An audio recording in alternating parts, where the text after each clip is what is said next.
الحمد للہ وکفا والصلاة والسلام علی عبادہ الذین اصطفیٰ خصوصاً علی افضلہم وخاتم النبیین محمد الامین وعلی آلہ وصحبہ اجمعین اما بعد فقد قال اللہ تبارک وتعالی کما ورد فی سورة آل عمران اعوذ باللہ من الشیطان الرجیم بسم اللہ الرحمن الرحیم کل نفس ذائقۃ الموت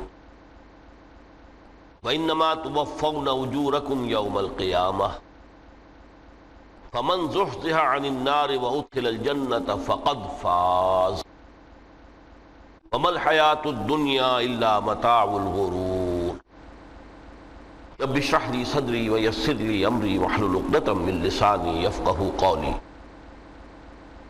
اللهم ربنا الهمنا رشدنا واعذنا من شرور انفسنا اللهم ارنا الحق حقا وارزقنا اتباعه وارنا الباطل باطلا وارزقنا اجتنابه آمین یا رب العالمین۔ معزز حاضرین اور محترم خواتین، آج کی گفتگو کا جو عنوان ہے اس کا پس منظر آپ کے سامنے آ چکا ہے۔ متاع الغرور مرکب اضافی ہے، دھوکے کا سامان،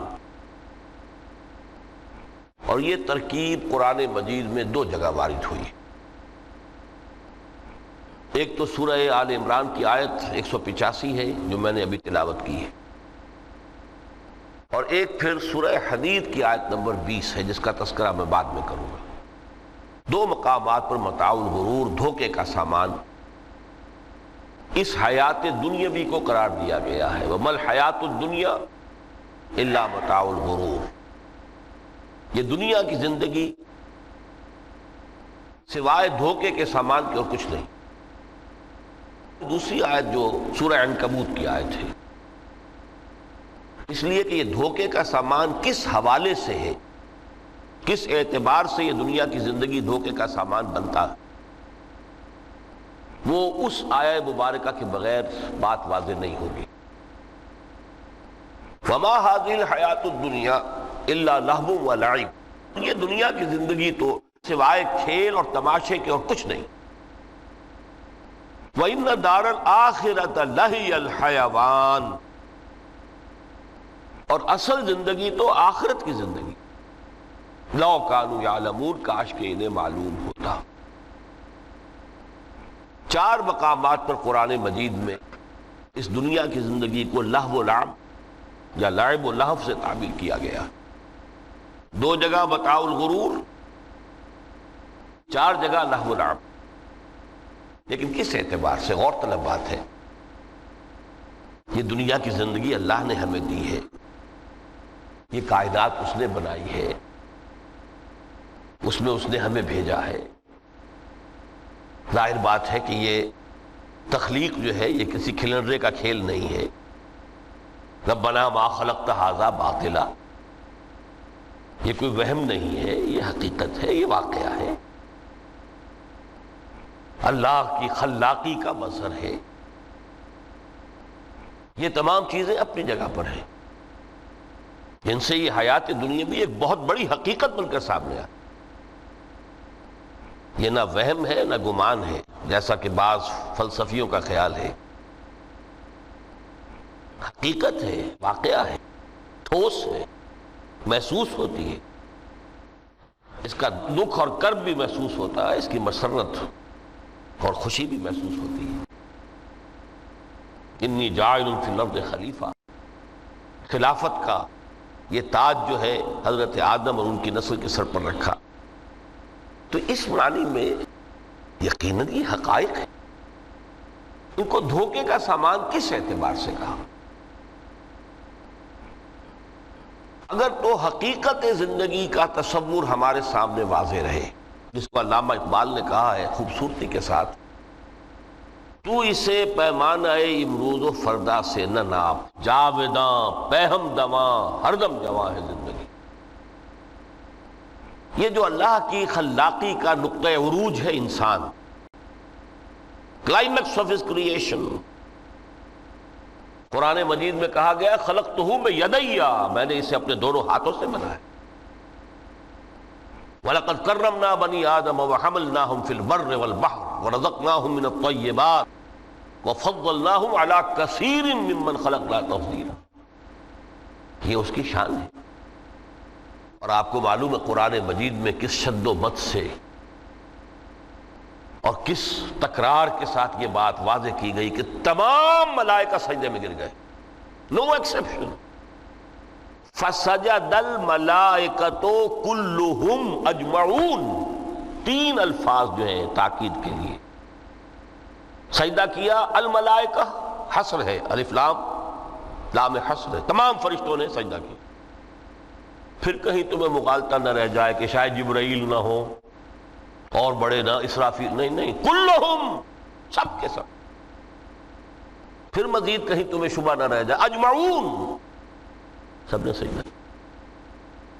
وہ انسان جو ہے اس کی زندگی یہ 30 35 40 50 60 70 80 برس نہیں ہے، اس کی زندگی بہت طویل ہے، بہت طویل۔ میں آج اس حیات انسانی کے دو پہلو تو وہ ہیں جو اکثر لوگوں کے علم میں ہیں، حیات دنیاوی یعنی دنیا میں پیدائش سے لے کر موت تک، یہ ایک وقفہ ہے۔ پھر یہ کہ اس کے بعد حیات اخروی ہے جس کا آغاز ہو جائے گا عالم برزخ سے، پھر بعث بعد الموت ہے، پھر حیات اخروی، یہ سب جانتے ہیں۔ ہماری پہلی تخلیق ہوئی تھی عالم ارواح میں، الارواح جنود مجندہ، لشکروں کے لشکر۔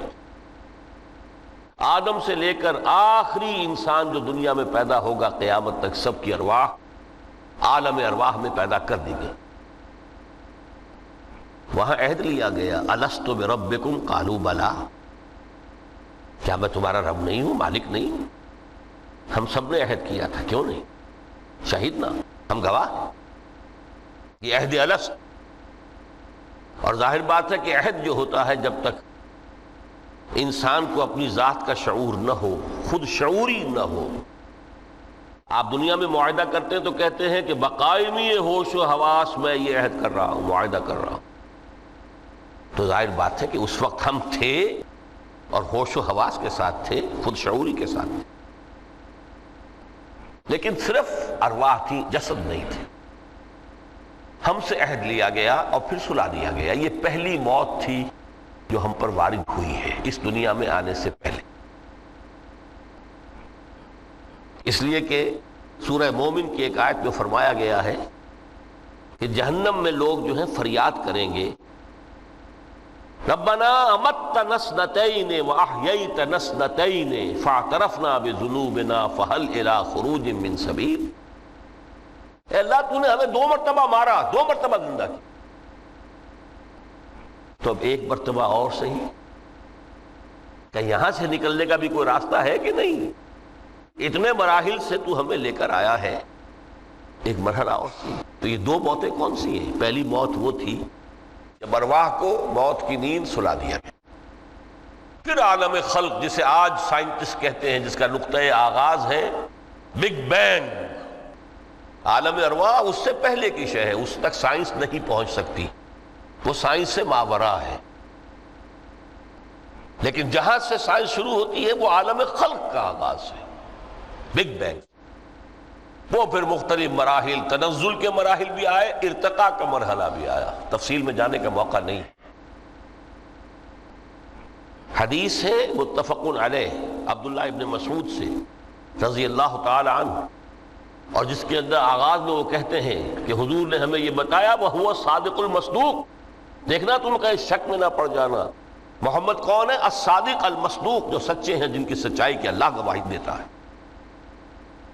کہ رحم مادر میں 40 دن تم نطفے کی شکل میں ہوتے ہو، پھر 40 دن علقہ کی شکل میں ہوتے ہو، پھر 40 دن تو مضغہ کی شکل میں ہوتے ہو، پھر اللہ تعالیٰ فرشتے کو بھیجتا ہے جو اس میں روح پھونکتا ہے، وہی عمل جو آدم کے جسد حیولہ کے ساتھ ہوا تھا، ہر ابن آدم اور بنت آدم کے لیے وہی عمل ہے کہ جو رحم مادر میں 4 مہینے کے بعد دہرایا جاتا ہے۔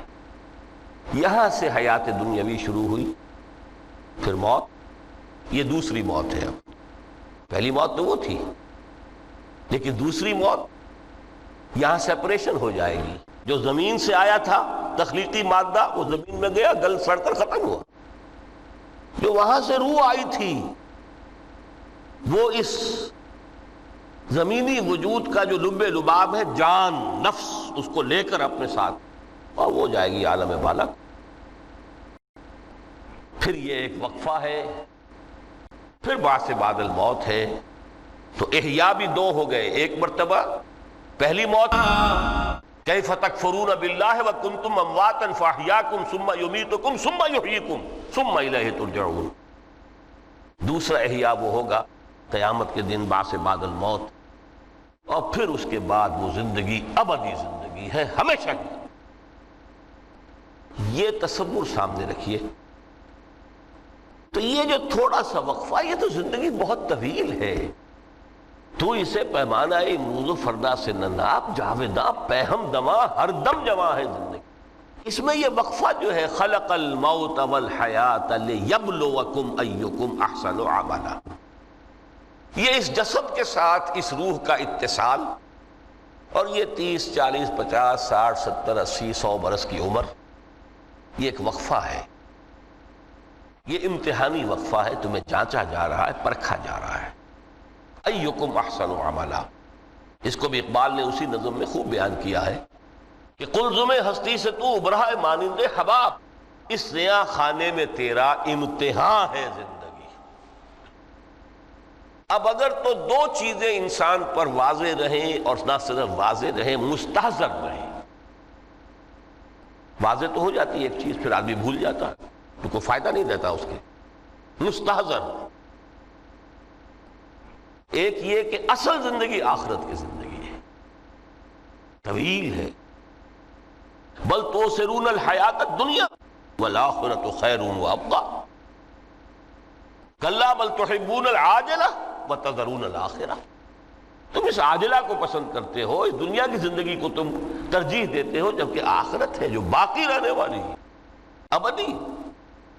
اگر تو یہ معلوم ہو، جیسا کہ سورہ عنکبوت کی آیت کے حوالے سے میں نے آپ کو آیت سنائی کہ وَمَا هَذِهِ الْحَيَاةُ الدُّنْيَا إِلَّا لَهْوٌ وَلَعِبٌ وَإِنَّ الدَّارَ الْآخِرَةَ لَهِيَ الْحَيَوَانُ لَوْ كَانُوا يَعْلَمُونَ۔ اصل زندگی جو ہے وہ آخرت کی زندگی ہے، کاش کہ انہیں معلوم ہوتا۔ ایک حقیقت تو یہ معلوم ہو اور مستحضر رہے کہ اصل زندگی آخرت کی زندگی ہے، اور دوسری حقیقت یہ کہ یہ دنیا کی زندگی ایک امتحانی وقفہ ہے۔ قلزم ہستی سے تو ابھرا ہے مانند حباب، اس نیا خانے میں تیرا امتحان ہے زندگی۔ یہ مستحضر رہے تو اس کا نتیجہ کیا نکلے گا؟ انسان دنیا پرست نہیں بنے گا۔ متاع ہے دنیا، برتنے کی چیز ہے۔ وما هذه الحیات الدنیا الا متاع، برتنے کی چیز ہے، برتو اسے۔ اب میں یہاں آپ کو کچھ حدیثیں بھی سنا دینا چاہتا ہوں۔ ایک حدیث میں حضور نے عجیب نقشہ کھینچا ہے، مالی ولی دنیا، لوگوں مجھے تمہاری اس دنیا سے کیا سروکار؟ انما مثلی کراکب استظل تحت شجرۃ ثم راح فترکھا، میری مثال تو اس سوار کسی ہے جو تھوڑی دیر کے لیے کسی درخت کے سائے میں سستانے کے لیے رک جاتا ہے۔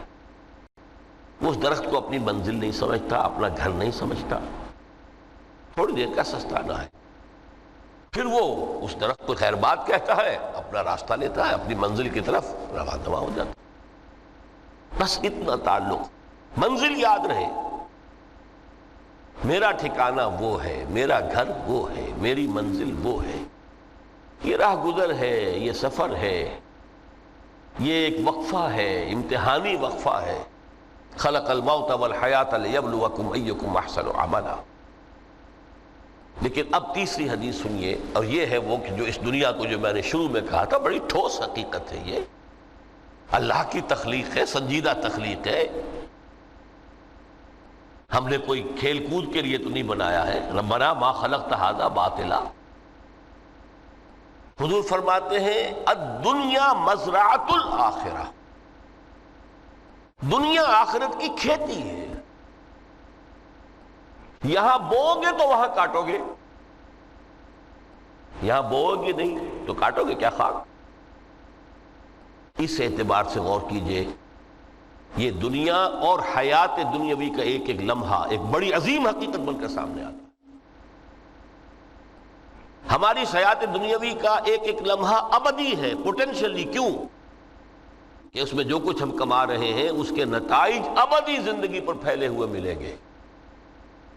تو گویا کہ یہ جو ہے یہ گھڑی محشر کی ہے، طور سے محشر میں ہے. بیشتر غافل عمل کوئی اگر دفتر میں ہے، یہاں کا ایک ایک لمحہ تمہارے لیے بہت قیمتی ہے. یہاں وہ محنت کرو، کاشت کرو تاکہ وہاں کاٹ سکو. الدنیا مزرعۃ الآخرہ. اب دیکھیے یہ جو انداز ہے قرآن کا، وَمَا الْحَيَاةُ الدُّنْيَا إِلَّا مَتَاعُ الْغُرُورِ، جو ہماری گفتگو کا آج عنوان ہے، اس کے دو نتیجے نکلتے ہیں عملاً. ایک نتیجہ جو صحیح ہے، جو قرآن نکالنا چاہتا ہے، جس کی طرف اسلام رہنمائی کرتا ہے. ایک ہے بالکل منفی نتیجہ جس کی اسلام نفی کرتا ہے. وہ منفی نتیجہ کیا ہے؟ دنیا دھوکے کی ٹٹی ہے، چھوڑو گھر گھرستی کو، دفع کرو. رب سے لو لگانی ہے، یہ شادی کر کے اور گھر گھرستی کا کھکیڑ مول لینا، کہاں ایک پیٹ کا پالنا، کہاں 10 پیٹ لگ جائے پیچھے. اسی میں آدمی جو ہے گم ہو کر رہ جاتا ہے. لہذا گھر گرستی کو چھوڑو، تجدد کی زندگی گزارو. تو یہ تمدن ہر جگہ شر ہے، برائی ہے، دھوکہ ہے، فریب ہے، جھوٹ ہے. دفع ہو جاؤ، جاؤ کہیں پہاڑوں کی چوٹیوں پر، کہیں غاروں میں، گپھاؤں میں، کہیں جنگلوں میں دھونی روا. یہ ہے اس کا ایک منطقی نتیجہ جو نکلا ہے دنیا میں، اور تقریباً تمام مذاہب عالم میں نکلا ہے. رحمانیت جس کی جس شد و بد کے ساتھ نفی کی ہے محمد رسول اللہ صلی اللہ علیہ وسلم. لا رحمانیت فی الاسلام، اسلام میں کوئی رحمانیت نہیں. نفی ہے، مکمل نفی، لا رحمانیت. فرمایا کہ النکاح من سنتی، یہ میری سنت ہے، میرا طریقہ ہے. گھر گھرستی کی زندگی اختیار کرنا یہ میری سنت ہے. 3 صحابہ پر کچھ اسی طرح کا غلبہ ہو گیا تھا. صحابہ میں ہر طرح کے لوگ تھے. ان میں وہ لوگ بھی تھے کہ جو بڑے ریشنلسٹ تھے، عقل کے حوالے سے بات سمجھنے والے. حضرت عمر کو ہم کہہ سکتے ہیں کہ سر خیل تھے ان کے، رضی اللہ تعالیٰ. کچھ درویش منش لوگ بھی تھے. کچھ پر یہ تقویٰ کا اور درویشی کا بہت زیادہ غلبہ ہو گیا. حضرت عبداللہ ابن عمرو بن العاص رضی اللہ تعالیٰ عنہما، ایک عجیب سائملٹینیس کنٹراسٹ ہے باپ اور بیٹے میں. عمرو بن العاص بہت بڑے سیاستدان، مدبر. عرب نے چوٹی کے جو 3 سیاستدان پیدا کیے ان میں سے ایک عمرو بن العاص ہے. واریر، کانکرر، سیاستدان. لیکن عبداللہ ابن عمرو بن العاص بالکل درویش. روزانہ روزہ ساری رات کھڑے ہیں، نہ بیوی سے کوئی سروکار، نہ کسی سے کوئی سروکار. حضور کو اطلاع ملی، بلا لیا، جواب طلبی ہو گئی. یا عبداللہ اولا مخبر انک تصوم الدہر وتقوم اللیل. اے عبداللہ مجھے یہ خبر دی گئی ہے تم ساری رات کھڑے رہتے ہو، روزانہ روزہ رکھتے ہو. کیا کہتے ہیں؟ جی حضور ایسا تو ہے. لا تفعل، مت کرو ہرگز. فَإِنَّ لِنَفْسِكَ عَلَيْكَ حَقًّا وَإِنَّ لِزَوْجِكَ عَلَيْكَ حَقًّا وَإِنَّ لِزَوْرِكَ عَلَيْكَ حَقًّا. دیکھو تم پر تمہارے اس جسم کا اور نفس کا بھی حق ہے. اسے آرام بھی دو، اس کی ضروریات بھی پوری کرو، اس کی دیکھ بھال بھی کرو. یہ بھی تمہارے پاس امانت ہے اللہ کی. پھر تم پر تمہاری بیوی کا حق ہے. کسی صحابی نے دیکھا تھا حضرت عبداللہ ابن عمرو بن العاص کی بیوی کو کہ وہ بالکل جیسے کہ میلی کچیلی حالت میں تھی. پوچھا ہی کیا حال بنا رکھا؟ ان کا کہ آپ کے دوست کو تو کوئی غرض ہے ہی نہیں سرے سے. ظاہر بات ہے کہ مسلمان بیوی اور کس کے لیے وہ سنگھار کرے گی جب شوہر ہی کو کوئی دلچسپی نہ ہو، اس سے غرض ہی نہ ہو. لا تفعل. رات کو سو بھی دیکھو مجھے، میں رات کو سوتا بھی ہوں، نماز پڑھتا بھی ہوں، میں روزے رکھتا بھی ہوں، ناغے بھی کرتا ہوں. دیکھو زیادہ سے زیادہ ہفتے میں 2 دن روزے رکھ لیا کرو. تو حضور مجھے اور تھوڑی سی اجازت. اچھا 1 دن ناغا 1 دن روزہ، صوم داؤد، اس سے آگے کی اجازت نہیں. اسی طرح 3 حضرات سراس رہتن آتا ہے حدیث میں، بخاری شریف کی روایت ہے، ان پر بھی کوئی ایسا ہی غلبہ ہوا رحمانیت کا اور ترک دنیا کا. انہوں نے آ کے ازواج مطہرات سے معلوم کیا آپ کتنی رات نماز پڑھتے ہیں، کتنا دو سوتے ہیں، مہینے میں کتنے آپ روزے رکھتے ہیں نفلی. انہوں نے کوئی وہاں تو کھلی کتاب تھی سیرت محمدی صلی اللہ علیہ وسلم، جو کچھ تھی حقیقت بیان کر. اب دیکھیے ایک عجیب ذہنیت، انہوں نے دیکھا کہ یہ تو کم ہے، ان کے اندازے کے اعتبار سے تو بہت کم ہے، لیکن یہ کہ اپنے آپ کو ذرا تسلی، حضور کی تو کوئی ضرورت نہیں ہے، آپ تو معصوم ہیں، آپ کے سے کوئی گناہ نہیں ہوا، کوئی خطا نہیں ہوئی، آپ کے لیے تو یہ اتنی عبادت ہمارے لیے تو کافی نہیں ہے، ہم تو گناہ گار ہیں. ایک نے عہد کیا کہ میں کبھی نہیں سوؤں گا، رات بھر کھڑا رہوں گا. دوسرے نے کہا کبھی ناغا نہیں کروں گا، ہر روز روزہ رکھوں گا. تیسرے نے کہا میں شادی بیاہ کے کھکھیڑ میں پڑوں گا نہیں. حضور کو اطلاع مل گئی، طلب فرمایا، ڈانٹا. آپ لوگوں نے یہ کہا ہے؟ جی ہاں ہم نے کہا تھا. واللہ خدا کی قسم میں تم میں سب سے بڑھ کر متقی ہوں، لیکن میں رات کو سوتا بھی ہوں اور نماز بھی پڑھتا ہوں، روزے رکھتا بھی ہوں، ناغے بھی کرتا ہوں. میری گھر گرستی کی زندگی ہے، میری بیویاں ہیں. من رغب عن سنتی فلیس منی. یہ ٹکڑا جو جوڑ دیا جاتا ہے نکاح کے خطبے میں اس حدیث کے ٹکڑے کے ساتھ، یہ 2 علیحدہ حدیث ہے بالکل. النکاح من سنتی، اور یہ ٹکڑا اس طویل حدیث کا ہے، من رغب عن سنتی فلیس منی. جو میری سنت کو پسند نہیں کرتا پھر اس کا مجھ سے کوئی تعلق نہیں.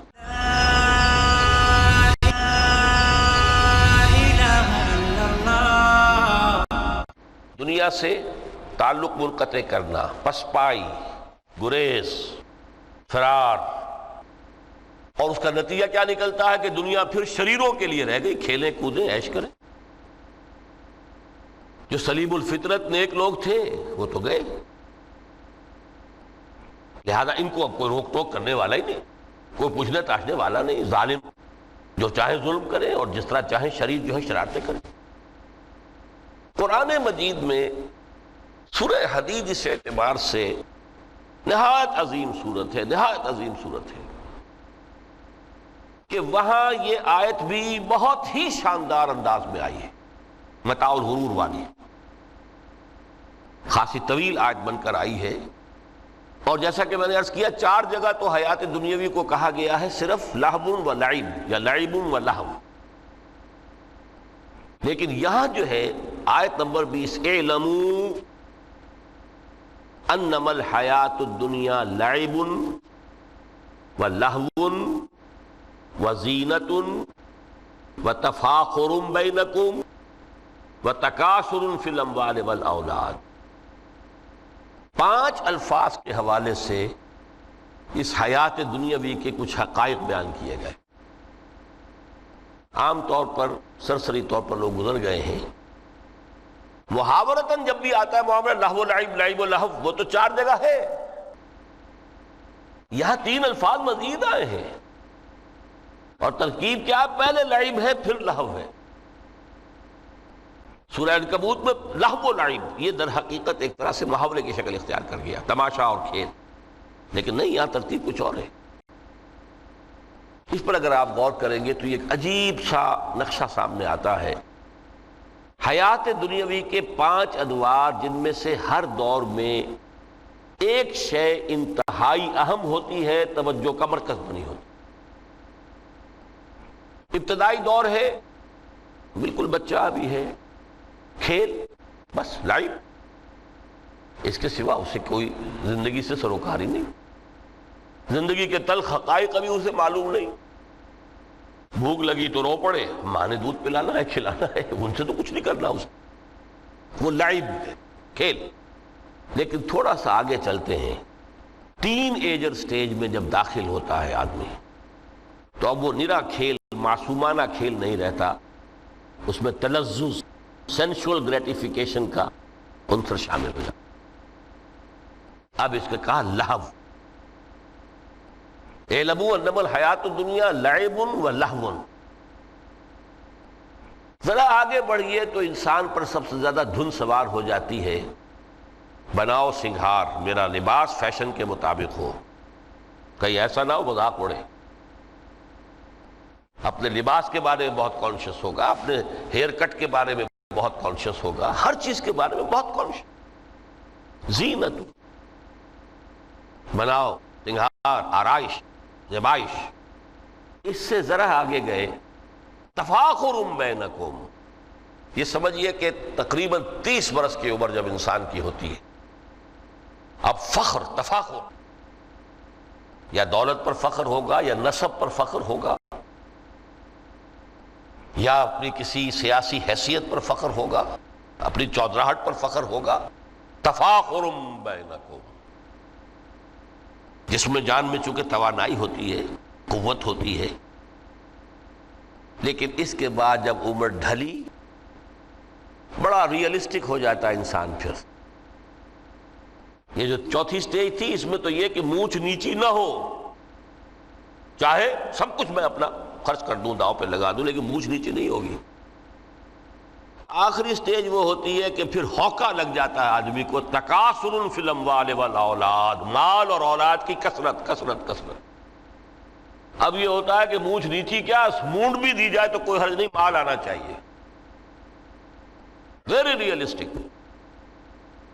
اور اسی حال میں انسان ہوتا ہے. آخری پارے کی صورت نے پھر اس میں ایڈ کر کے اس کے اوپر مہر لگا دی، الہاکم التکاثر حتی زرتم المقابر.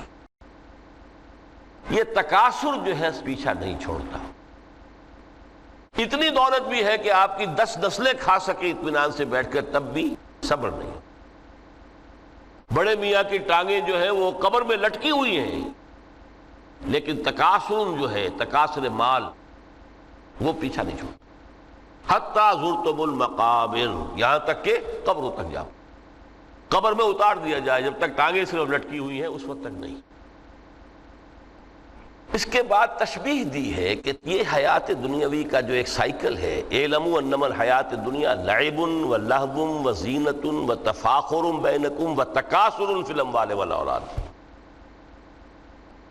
اب اس کو کمپیئر کیا ہے پلانٹ کنگڈم میں جو سائیکل چل رہا ہے. یہ ہمارا سائیکل ہے 60-70 برس کا. بچہ پیدا ہوا، خوشیاں منائی گئیں، پھر وہ لڑکپن سے، پھر ٹین ایجر سٹیج سے، پھر جوانی ہے، پھر ادھیڑ عمر ہے، اور پھر بڑھاپا ہے، اور پھر قبر میں اتارا جانا ہے.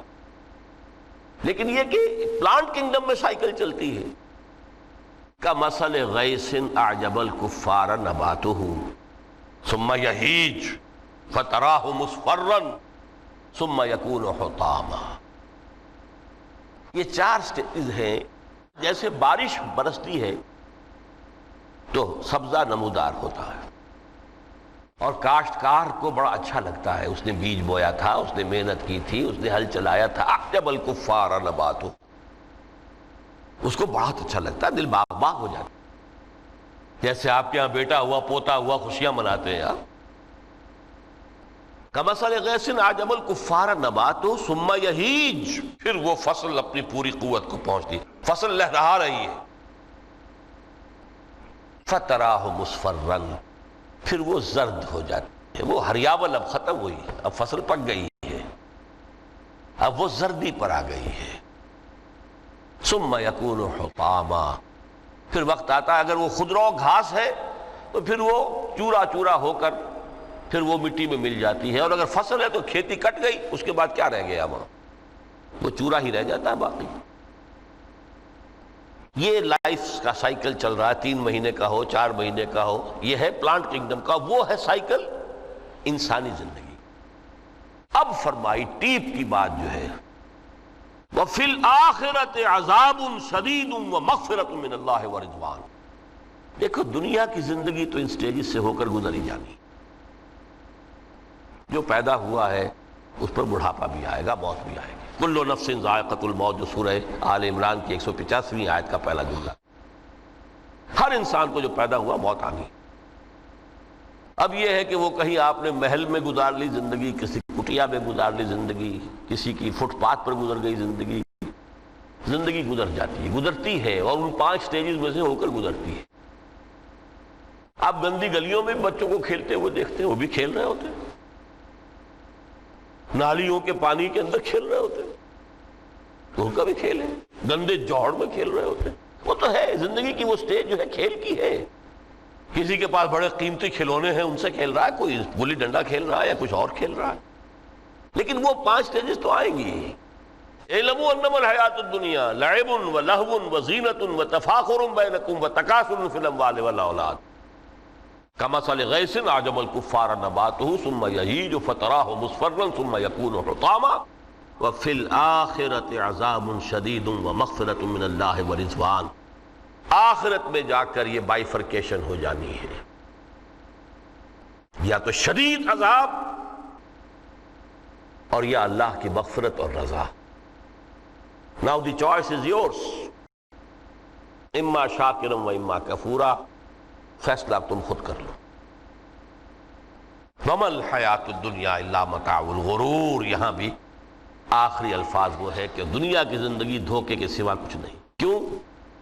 اگر تو دنیا کی زندگی میں گم ہو گئے، جیسے کہ اقبال نے کہا ہے کہ کافر کی یہ پہچان کے آفاق میں گم ہے، اور مومن کی یہ پہچان کہ گم اس میں ہے آفاق۔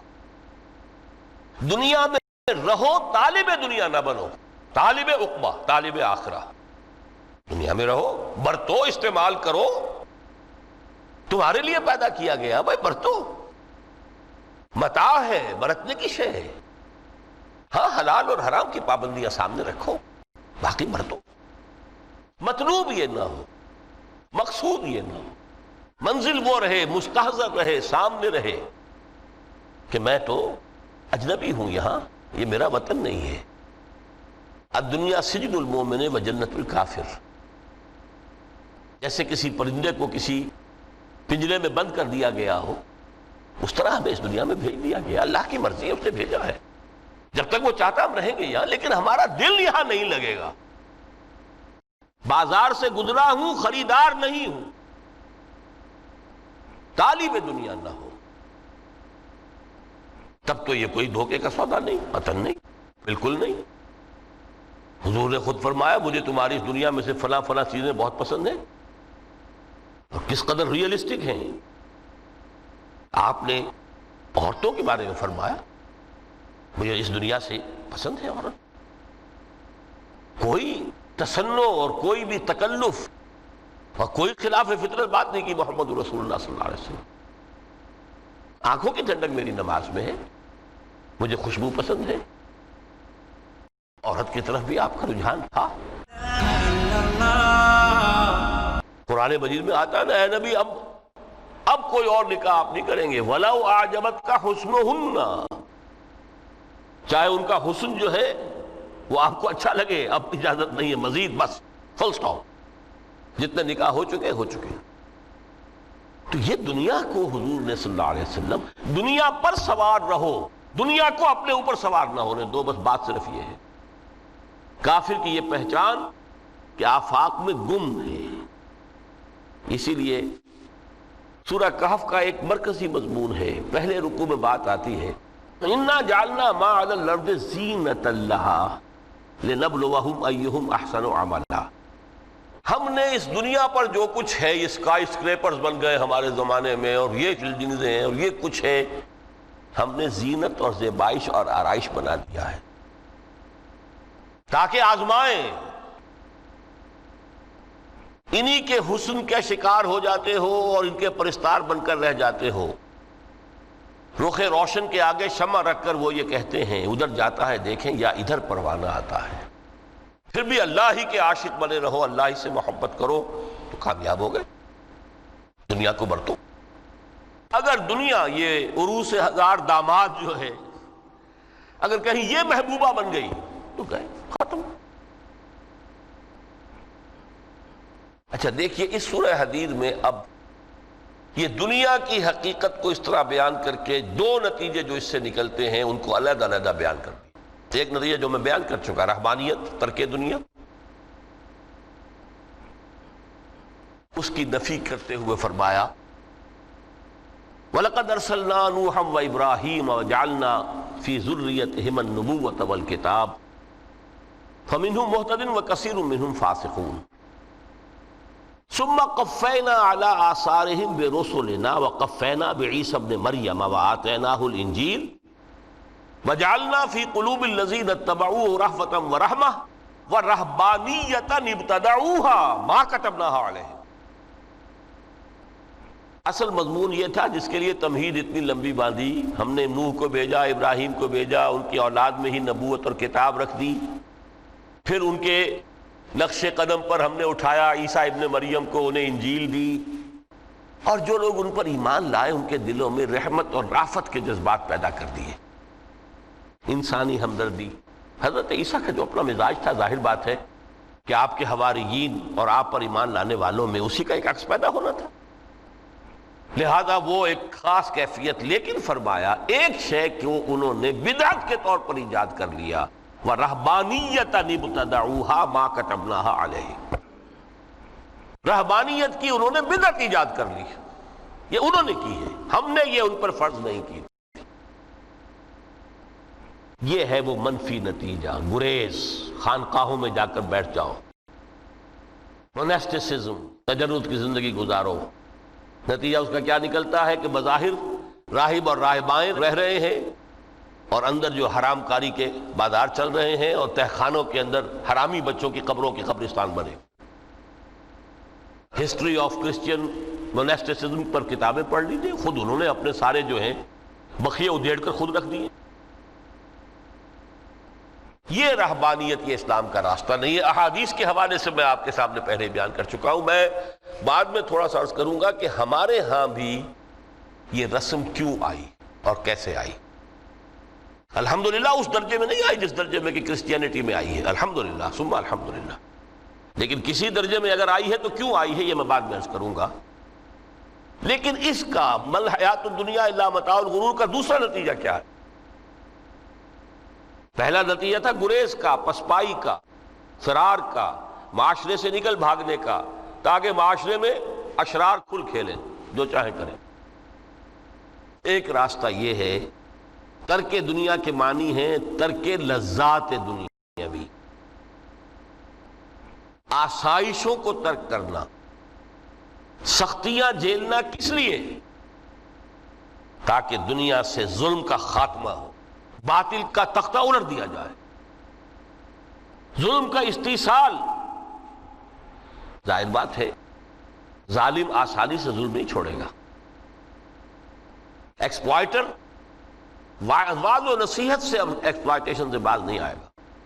شاذ ہوتے ہیں اس طبقے کے اندر بھی، یقیناً کچھ سلیم الفطرت لوگ ہوتے ہیں، جیسے طبقہ اشرافیہ سے تھے حضرت ابو بکر رضی اللہ تعالیٰ عنہ، سلیم الفطرت انسان تھے، وہ کوئی غلاموں کے طبقے سے تو نہیں تھے، کوئی فقراء کے مساکین کے طبقے میں سے نہیں تھے، اونچے طبقے میں سے تھے، عشرہ مبشرہ اکثر و بیشتر اس طبقے سے تھے۔ لیکن بائی اینڈ لارج وہ جو طبقہ ہوتا ہے، یا تو وہ اپنے جبر اور استبداد کا تخت جو ہے جما کر بیٹھا ہوا لوگوں کی گردنوں کے اوپر، پولیٹیکل ریپریشن ہے، یا اکنامک ایکسپلائٹیشن ہے، استحصال، محنت لوگ کریں، کھائیں گے ہم، عیش ہم کریں گے، محنت کسان کریں جا کے کھیت میں، ہم لے آئیں گے اپنا حصہ اور عیش کریں گے۔ یا کوئی سوشل ڈسکریمنیشن ہے، یہ اونچا ہے یہ نیچا ہے، یہ تو پیدا ہی ہوا ہے شودر، یہ اس سے نکل ہی نہیں سکتا، اور یہ پیدا ہوا برہمن تو اونچا ہے۔ اس تینوں قسم کے ظلم، اس کا خاتمہ کرنا، اس کے لیے جد و جہد کی ضرورت ہے، جہاد کی ضرورت ہے، قتال کی ضرورت ہے، اور جہاد و قتال آپ نہیں کر سکتے جب تک کہ لذات دنیاوی سے کنارہ کشی نہ کرے، جب تک کہ اپنی بیلٹ کو ٹائٹ نہ کرے، جب تک کہ اپنی ضروریات زندگی کو کم نہ کرے۔ ضروریات زندگی کم کریں گے تو تفریغ الاوقات ہوگا، اس وقت کو فارغ کریں گے تو پھر وہ جد و جہد، وہ محنت، وہ جہاد، اس کے لیے آپ کے پاس وقت ہوگا، اس کو آپ لگا سکیں گے۔ پھر اس میں جب سخت سے سخت منزلیں آئیں گی تو اس میں میدان میں مقابلہ بھی ہوگا، جان کی بازی بھی کھیلنی پڑے گی، اس میں قید و بند کا وقت بھی آ سکتا ہے۔ 3 برس تک اگر محمد عربی صلی اللہ علیہ وسلم پورے خاندان بنی ہاشم کے ساتھ بدترین اسیری سمجھ لیجئے شیب بنی ہاشم میں جو رہے، یہاں تو اسیروں کو آپ راشن تو دیتے ہیں، کھانا تو دیتے ہیں، وہاں تو اصل جو ہے وہ تو دونوں طرف سے گھاٹی کا منہ بند کر دیا گیا تھا، سیل تھی کہ کوئی شے جو ہے وہ جانے نہ پائے اندر۔ 3 برس جس میں کہ وہ وقت بھی آیا ہے کہ سوکھے ہوئے چمڑے ابال ابال کر اس کا پانی جو ہے بلکتے ہوئے بچے، پھول جیسے بچے بنی ہاشم، ان کے حلق میں ٹپکایا گیا، اور کچھ نہیں۔ کچھ تھے لوگ، حکیم بن حزام جیسے رضی اللہ تعالیٰ عنہ، بعد میں ایمان بھی لے آئے۔ حضرت خدیجہ رضی اللہ تعالیٰ عنہ کے چونکہ وہ قریبی رشتہ دار تھے، وہ پہاڑ کو کراس کر کے چوٹی پر سے اتر کر کچھ کبھی کبھی کھانے پینے کی چیز پہنچا دیتے تھے۔ یہ سارے مراحل آئے، یہ جو ہے یہ مثبت ہے۔ ترک دنیا وہ نہیں، ترک دنیا سے مراد دنیا کی لذتوں سے، دنیا کی آسائشوں سے، ان سے آدمی اپنے آپ کو پیچھے ہٹائے، ان کو چھوڑے، ان کو ترک کرے، تاکہ اپنا وقت، اپنا مال، اپنی صلاحیتیں صرف کر سکے۔ کس کام کے لیے؟ اب اس کے لیے دیکھیے آیت نمبر 25 ہے یہ سورہ حدید کی۔ لَقَدْ أَرْسَلْنَا رُسُلَنَا بِالْبَيِّنَاتِ، ہم نے اپنے رسولوں کو بھیجا واضح چیزوں کے ساتھ۔ بینہ وہ شے جو از خود ظاہر ہو۔ آفتاب آمد، دلیل آفتاب، جب سورج طلوع ہو گیا وہ خود اپنے وجود پر دلیل ہے، اس کے لیے کسی اور اضافی دلیل کی ضرورت نہیں کہ سورج موجود ہے، وہ تو ہے، سب کو نظر آ رہا ہے۔ تو بینات سے مراد معجزے بھی ہیں، اور وہ تعلیم جو ہے بنیادی دین کی کہ جو فطرت انسانی کی جانی پہچانی ہوئی شے ہے، دونوں پر اس کا اطلاق ہو جائے گا۔ لقد ارسلنا رسلنا بالبینات وانزلنا معهم الکتاب والمیزان، اور ہم نے ان کے ساتھ کتاب اتاری، میزان اتاری۔ یہ سب کچھ کس لیے کیا؟ لیقوم الناس بالقسط، تاکہ لوگ عدل پر قائم ہوں۔ یہ ہے سول آبجیکٹو۔ یہ نہیں بس ہماری کتاب پڑھ لیا کرے، ختم قرآن ہو گیا، اللہ اللہ دعا مانگ لی، چھٹی۔ قائم کرو اس کو، وہ میزان عدل نصب کرو، ہر ایک کو وہی تل کر ملے جو اس کا حق ہے، اور ہر ایک سے وہ لیا جائے کہ جو اس کے ذمہ واجب ہے۔ اگر یہ نہیں تو بابا پھر سب کہانیاں ہیں، شریعت اور دین اور نماز اور روزہ اور حج، کوئی حیثیت ان کی نہیں۔ اچھی طرح سن لیجئے میری بات، قرآن مجید میں کہلوایا گیا حضور سے، قل یا اہل الکتاب لستم علی شیء حتی تقیموا التوراۃ والانجیل وما انزل الیکم من ربکم۔ اے نبی ان سے کہہ دیجئے، کتاب والوں تمہاری کوئی حیثیت ہی نہیں، ہماری نگاہوں میں تمہارا کوئی مقام ہی نہیں، جب تک کہ تم قائم نہیں کرتے تورات کو اور انجیل کو اور جو کچھ کے نازل کیا گیا تمہاری طرف، تمہارے رب کی طرف سے۔ قائم کرو، پھر آؤ ہم سے بات کرو، ہم سے دعا کرو، ورنہ دفع ہو جاؤ۔ Nothing doing. We don't care for you. لستم علی شیء حتی تقیموا التوراۃ والانجیل وما انزل الیکم من ربکم۔ اب قانون خداوندی تو بدلتا نہیں ہے، نہ پرسن ٹو پرسن، نہ فرام نیشن ٹو نیشن، نہ فرام امہ ٹو امہ، اٹل ہے۔ اس کی ہمیں توفیق عطا فرمائے۔ اقول قولی ھذا واستغفر اللہ لی ولکم ولسائر المسلمین والمسلمات۔